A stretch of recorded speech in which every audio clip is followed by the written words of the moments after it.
Ladies and gentlemen, boys and girls, welcome back to Worship Drumming. This is a channel where I do drum lessons based around a worship-centered context. Also, I do drum tutorials for popular worship songs, which is today's video. We're going to be going over how to play Jesus Paid It All. Now, this question comes in from Jileg, I think I'm saying that right. Anyways, they asked me if I could do a drum tutorial for Jesus Paid It All, so here it is. Also, if you want to stay on top of videos and when they're coming out, you can go follow me over on Instagram. It should be somewhere on your screen. And then as well, I'm going to try to break this video up into timestamps, so if you're just here for a specific section, you can go there and learn how to play it. Without further ado though, let's go ahead and move the camera and get into this. Before we get into any specific drum parts on the song, I want to make a couple special notes about the song. First off, the song is played at 73 BPM. The metronome you're going to hear is clicking on eighth notes. The big part of the song is that it is played in 3/4 timing. If you don't know how to play in 3/4, it is a little bit difficult if you've never done it before. You can go on my channel and I have a video that's basically the basics of playing drums in 3/4. I'm going to use one of the beats in that video that I reference. I'm going to use it here in this song, and we're going to be using this beat throughout pretty much most of this song. And we're going to have some good dynamics to really change some of these sections, and you'll see what I mean as we get through there. We'll start in the first verse and just kind of talk our way through this song. So in the first verse, there's really nothing being played on the drums. It's mainly guitar and vocals. The guitar is pretty much the driving part of this whole entire song. It's that driving instrument. The drums are really there to hit some big sections and keep time. Whenever we get to that first chorus, this is where the drums come in. When the drums come in on the first chorus, we're just keeping light eighth notes on the body of our ride cymbal here. And we're just counting 1 and 2 and 3 and 1 and 2 and 3 and. Remember, because we're playing in 3/4, we only count to 3. Now we want to be intentional about our accents here though. We want to try to accent the 1 every time, and you can also accent the 3. You can accent them both. However you want to do it. I would mainly accent the 1, but you can also accent the 3, because this is going to help everyone keep time a little better, especially if you do not have a click track playing. 1 and 2 and 3 and 1 and 2 and 3 and 1, 2 and 3 and 1. Now as we move through this chorus, we're getting ready to hit a big turnaround section. We'll talk about the turnaround section in just a moment, but in this first chorus, we're going to kind of play some things here to try to build it up a little bit to that turnaround section. So we're just going to kind of move to the edge of our ride cymbal as we play through here, still trying to hit those accents, so that way it kind of builds itself up a little bit into this big turnaround section. So as you're playing the chorus, you're playing light, 3, 1 and 2 and 3, 1 and 2 and 3, 1 and 2 and 3 and turnaround. So you want to try to really kind of start laying into the edge there just a little bit to hit that turnaround section so it doesn't just sound so abrupt and out of nowhere. So I'll play through the entire first chorus here so you can get an idea of what it will sound like.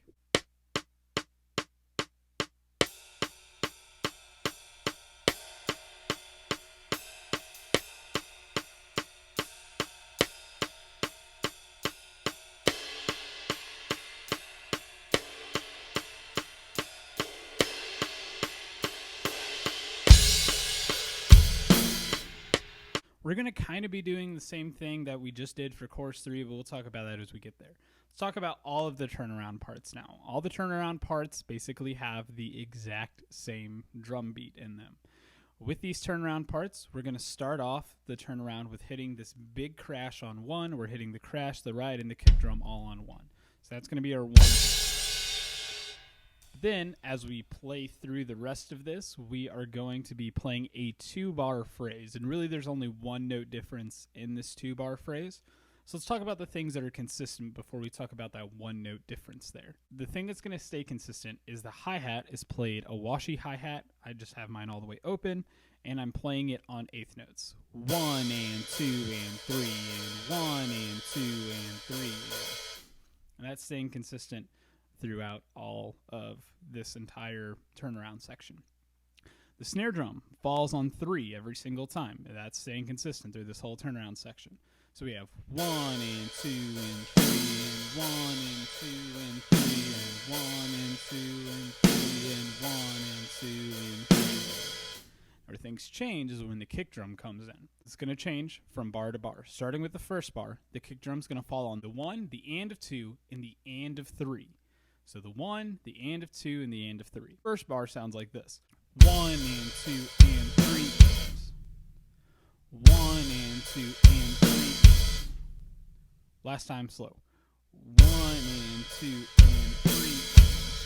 Now the second bar is the same thing. We just cut off the and of 3 with the kick drum. So we're playing the kick drum in the second bar on the 1 and the and of 2. So the second bar is just 1 and 2 and 3 and 1 and 2 and 3. Slow.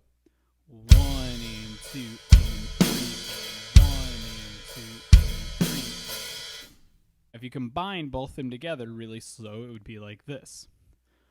1 and 2 and 3 and 1 and 2 and 3 and.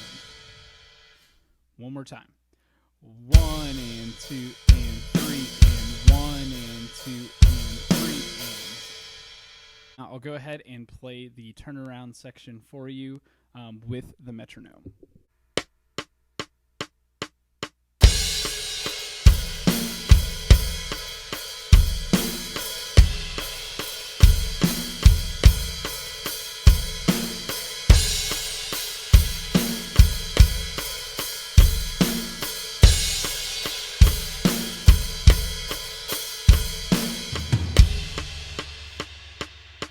That is how all the turnaround sections are played. Now let's start talking about the verse. So verse 2, and verse 2 is going to be played the same as verse 3. So verse 2 and verse 3 are the same thing.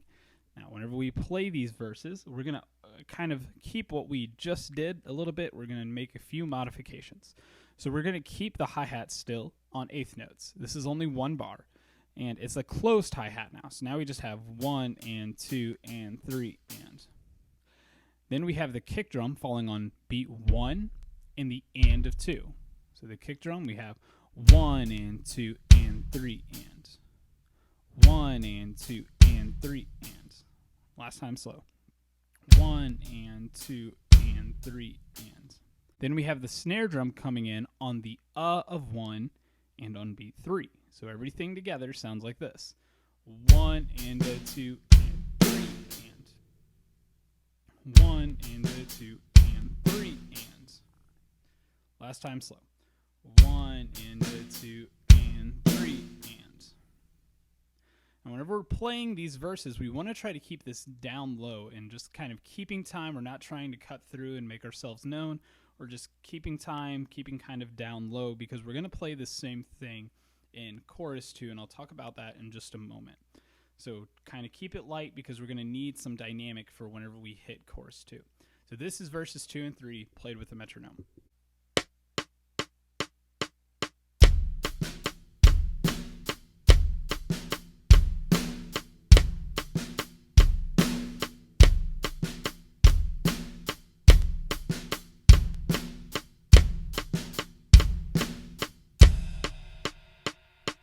Now whenever we hit chorus 2, we're going to basically still play that exact same thing, only we're going to try to bring the volume of it up just a little bit. So it's still that closed hi-hat, still the same kick and snare pattern, only this time we're going to bring that volume up just a little bit to make ourselves a little more known and make it feel like we made some sort of change, even though really there's not a huge change between the verse and the choruses on this song.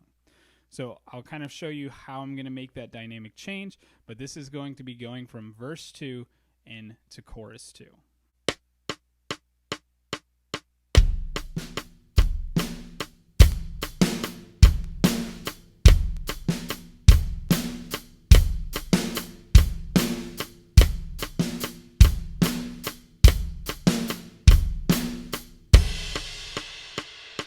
Not much change there. The only difference is that we are trying to just kind of bring the volume up a little bit. And once again, this is another instance where we're trying to kind of, you can start opening your hi-hat there a little bit at the end of chorus 2 to hit that turnaround section.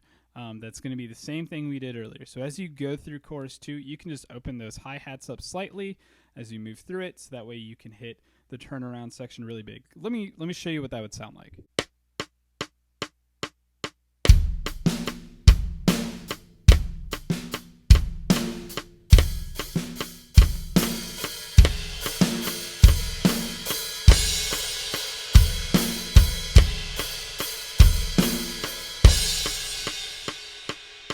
After that big turnaround section, once again, we get to verse 3, and verse 3 is the same as verse 2 that we just played. So verse 3 and verse 2 are the same. Now let's talk about chorus 3, where things are going to get kind of weird and get a little kind of crazy to talk about. So with chorus 3, really there's only one drum hit through this entire chorus, and that's at the start of the chorus. So we'll be playing light in verse 3, then once we hit that 1 on the chorus, we just let that hi-hat ring out. We're going to open it up, let it ring out, and it's basically going to drop down to just guitar and vocals, just like the start of the song, and it's going to go through the chorus. So as we're playing this, so we're in the verse, and then we're just going to hit that 1 open. I'll kind of show you what that sounds like. I'm not going to play this with the metronome because there's really no drums in the chorus. So if we're in the verse, we're going...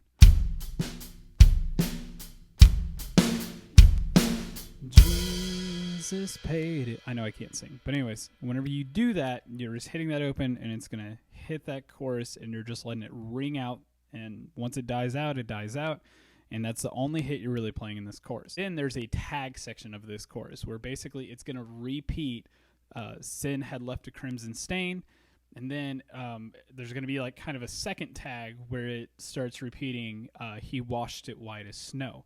And so as those start repeating, this is going to happen as many times as your band wants it to.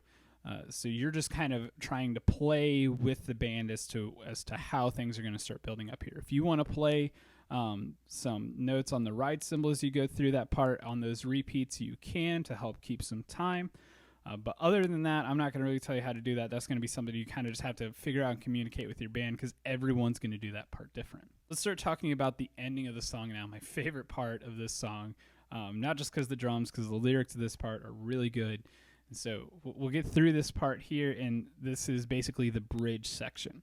Now, the bridge is played generally about 4 times. It's really dependent, once again, on your church how many times you're going to play it. More than likely, you're going to do the first part of the bridge 2 times. The first part of the bridge, the melodic instruments, they're just switching between the 1 and the 1 sustained.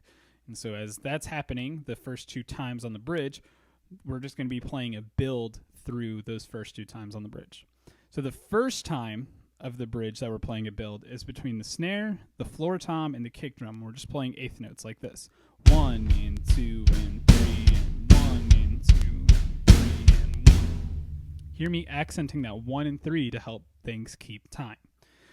That's going to be the first time.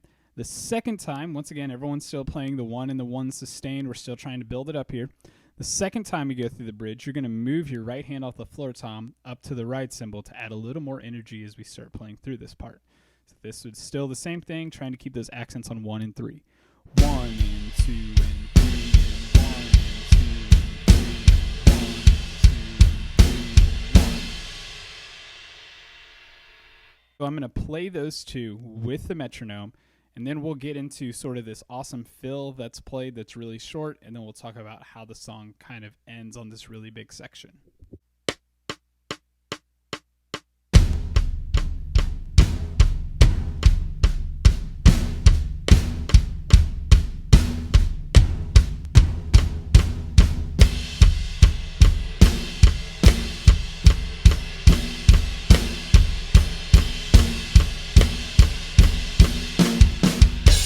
At the end of that second bridge where you're building on the snare and ride cymbal, there's kind of this fun little fill that's just like, there's many different names for it. I just call it flam kick, because that's literally what you do. You play flam, you play a kick, you play a flam, you play a kick.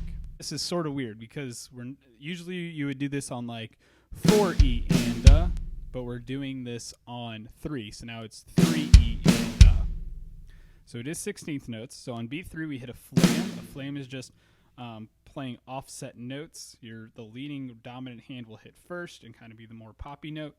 Kind of sounds like that. Then you're going to play the kick drum right afterwards. So it'd be 3E. And then we're going to play the flam on and then we're going to play the kick drum on the So altogether it'd be 3E and 3E and crash on 1, and then we're going to hit the last 2 bridges. Now, with the last 2 bridges, or however many times you're going to repeat the bridge, this is where you kind of just get to go crazy on the drums and play some really fun parts. The part that I like to play with this section, and I'm just going to kind of leave this up to you, is I'll basically play what we did in the verse, only I'll just play it on the ride cymbal instead. So in the verse we were playing 1 and a 2 and 3 and I'll just play that on the ride cymbal now. 1 and a 2 and 3.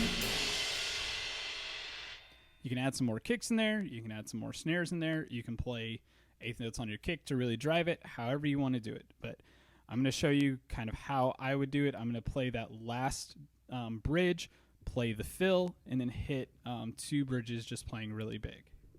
So here's what that sounds like with the metronome.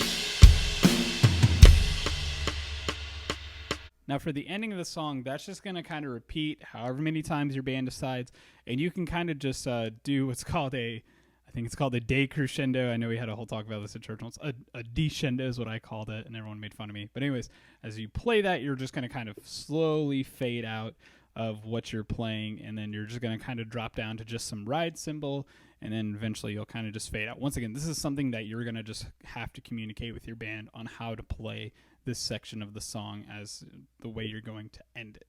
Thank you everyone so much for watching this video. I really hope that this helped you learn this song. If you have any song suggestions or drum lesson suggestions, leave those in the comments section below.